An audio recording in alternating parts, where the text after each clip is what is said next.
Imagine olhar para o céu e, em vez de nuvens tranquilas, enxergar aviões de guerra cortando o ar em alta velocidade, explosões ao longe e o som ensurdecedor de motores que podem decidir, em segundos, quem vive e quem morre.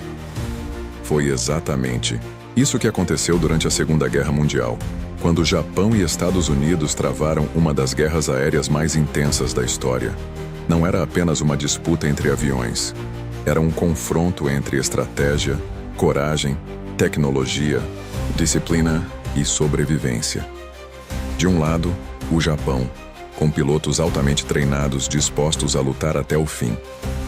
Do outro, os Estados Unidos, com uma indústria gigantesca, recursos quase ilimitados e uma capacidade de adaptação impressionante. Mas como essa guerra nos céus começou, como ela cresceu tanto e como terminou, hoje você vai entender como o Pacífico virou palco de batalhas aéreas brutais, onde cada decolagem podia ser a última e onde o domínio do céu passou a decidir o destino de nações inteiras. No início da década de 1940, o mundo já estava pegando fogo. Na Europa, exércitos se enfrentavam em terra. No mar, navios eram torpedeados e afundados. Mas no Oceano Pacífico, uma nova forma de combate começava a mostrar seu verdadeiro poder: a guerra aérea. O Japão já vinha expandindo sua presença militar pela Ásia e pelo Pacífico. Seu objetivo era crescer como império, controlar territórios estratégicos e garantir recursos para manter sua máquina de guerra funcionando. Os Estados Unidos observavam essa expansão com preocupação. A tensão entre os dois países aumentava a cada mês. E então, em um único dia, tudo mudou. Na manhã de 7 de dezembro de 1941, o Japão lançou um ataque que entraria para a história: Pearl Harbor. A base naval americana no Havaí foi atingida de forma repentina por aviões japoneses que surgiram nos céus com uma precisão devastadora. Bombas caíram sobre navios. Torpedos atingiram embarcações ancoradas. Aeronaves americanas foram destruídas antes mesmo de conseguir decolar. Em poucas horas, os Estados Unidos sofreram um golpe que chocou o mundo inteiro. Para o Japão, aquele ataque representava uma tentativa de neutralizar a força americana no Pacífico logo no começo. Mas o efeito foi o contrário do esperado. Pearl Harbor despertou uma fúria nacional nos Estados Unidos. A partir dali, a guerra entre os dois países se tornou inevitável. E os céus do Pacífico jamais voltariam a ser os mesmos. Nos primeiros momentos do conflito, o Japão parecia ter vantagem no ar. Seus pilotos eram experientes, disciplinados e treinados com extrema intensidade. Eles dominavam técnicas de combate aéreo com grande eficiência, especialmente em manobras rápidas e agressivas. Entre os aviões mais famosos daquele período estava o Mitsubishi A6M Zero. O Zero ficou conhecido como um dos caças mais temidos do início da guerra no Pacífico. Ele era leve, veloz e extremamente ágil. Em muitos combates, pilotos americanos se surpreendiam com sua capacidade de curva e com a agressividade dos ataques japoneses. Naquele momento, o Japão parecia pronto para dominar os céus. Mas existia um detalhe fundamental que faria toda a diferença com o passar do tempo. Os Estados Unidos talvez não tivessem começado com vantagem naquele cenário específico, mas tinham algo muito difícil de enfrentar: capacidade industrial. Depois do choque inicial, os americanos reagiram com velocidade. A indústria dos Estados Unidos começou a produzir aviões, motores, munições, peças, navios e equipamentos em uma escala gigantesca. Enquanto o Japão apostava muito na habilidade individual de pilotos veteranos, os Estados Unidos começaram a construir uma máquina de guerra baseada em produção em massa, treinamento constante e melhoria contínua de táticas, e isso começou a mudar o jogo. Os pilotos americanos logo perceberam que tentar enfrentar os Zeros japoneses em manobras fechadas era perigoso demais, então eles mudaram sua forma de lutar. Passaram a apostar em ataques rápidos, mergulhos em alta velocidade, subidas estratégicas e cobertura mútua. Em vez de entrar no jogo do inimigo, começaram a impor seu próprio estilo de combate. A guerra aérea deixou de ser apenas um duelo de coragem. Ela passou a ser também uma disputa de inteligência, adaptação e resistência.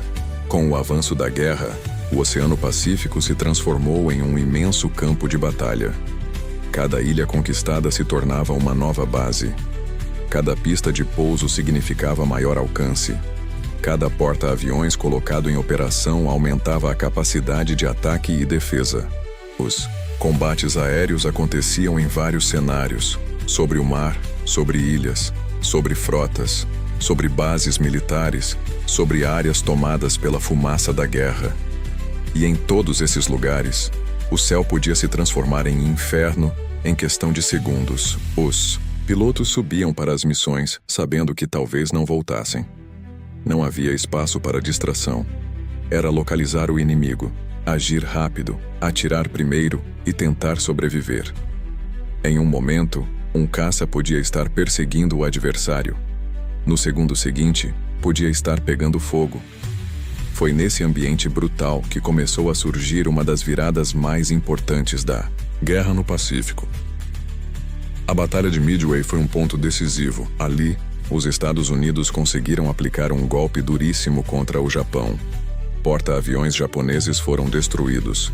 Pilotos veteranos foram perdidos.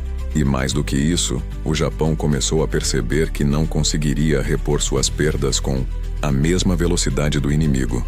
Esse foi um problema gigantesco, porque perder um avião já era grave. Mas perder um piloto experiente era ainda pior. Formar um grande aviador levava tempo, prática e sobrevivência. E o Japão começou a perder homens que não podiam ser substituídos facilmente. Enquanto isso, os Estados Unidos seguiam produzindo mais aeronaves, treinando novos pilotos e expandindo sua presença militar. Depois de Midway, a maré da guerra começou a virar de verdade. O Japão, que antes avançava, passou a lutar cada vez mais para resistir.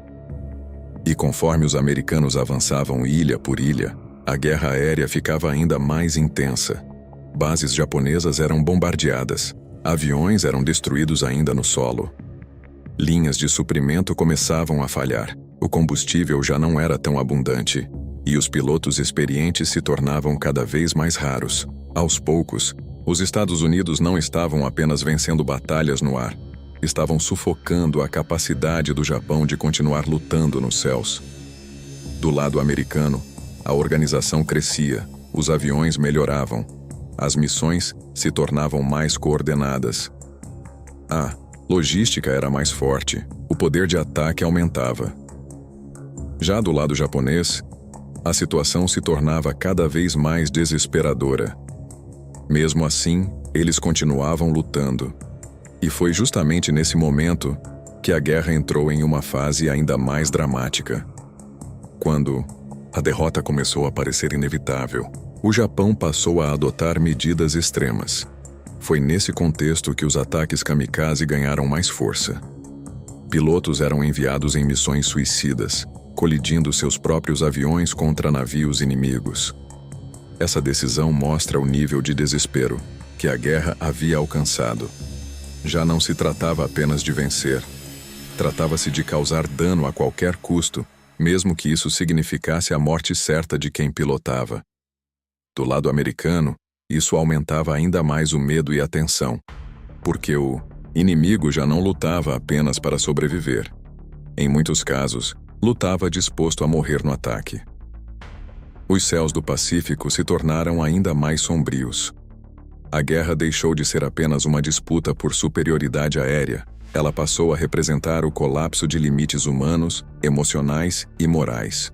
Com o tempo, os Estados Unidos consolidaram sua superioridade no ar. Bombardeiros começaram a alcançar áreas cada vez mais profundas. Caças protegiam navios, comboios e ataques estratégicos. O Japão, enfraquecido, já não conseguia responder com a mesma força de antes. Os céus começaram a refletir isso. O que antes era uma disputa acirrada passou, aos poucos, a se tornar um confronto desigual. Os americanos tinham mais aviões, mais combustível, mais munição, mais pilotos sendo treinados, mais capacidade de reposição. O Japão tinha cada vez menos margem para erro. Mesmo assim, a resistência continuava feroz, porque cada missão ainda podia terminar em explosão. Cada aproximação ainda podia virar um combate mortal. Cada aeronave que subia ainda carregava vidas humanas. E talvez essa seja a parte que mais impressiona nessa história. Quando a gente fala em guerra de aviões, muita gente imagina velocidade, tecnologia e cenas grandiosas. Mas por trás de cada caça abatido havia um piloto. Por trás de cada missão havia medo. Por trás de cada retorno à base havia alívio. E por trás de cada aeronave que não voltava, havia silêncio, luto e perda. Muitos daqueles homens eram jovens. Alguns ainda estavam começando a vida. Alguns levavam cartas no bolso.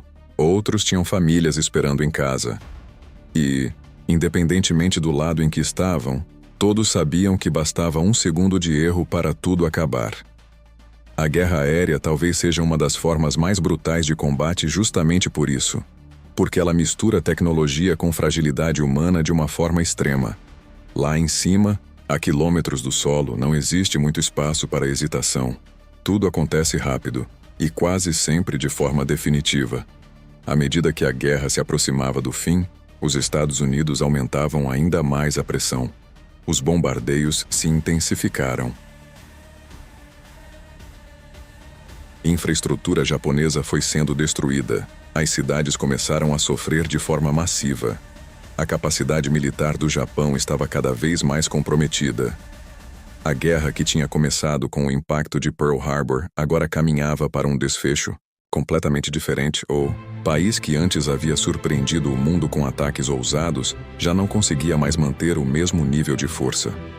A superioridade americana se tornava clara, e o domínio dos céus já apontava para o final do conflito. Mas esse final não veio sem custo, porque mesmo quando a vitória se aproxima, a guerra continua cobrando caro, e então chegamos ao desfecho dessa história. No final, os céus do Pacífico. Fica uma verdade difícil de ignorar. A guerra pode até ser contada em mapas, datas e vitórias, mas ela sempre será lembrada de verdade, pelas vidas que mudou para sempre. Se você gostou dessa história e quer mais vídeos sobre batalhas, guerras, aviação militar e curiosidades históricas, já deixa o seu like, se inscreve no canal e ativa o sino para não perder os próximos vídeos. E me conta aqui nos comentários, qual batalha aérea da história você quer ver no próximo vídeo? Seu comentário pode virar o próximo tema do canal.